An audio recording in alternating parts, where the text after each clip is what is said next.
As always, I always come back and reveal the final dish. Okay, my darling. This chicken, shrimp, fried rice is Red Day. Let's have a look.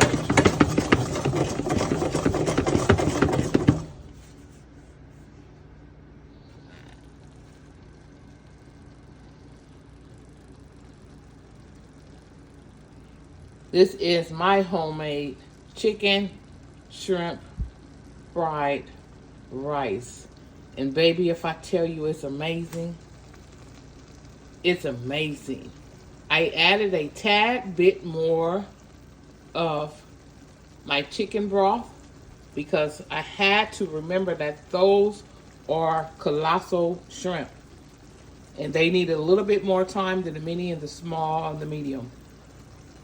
Even the large. Okay, so we're going to allow that to steam just for a few more minutes. And that dinner, my darling, is served.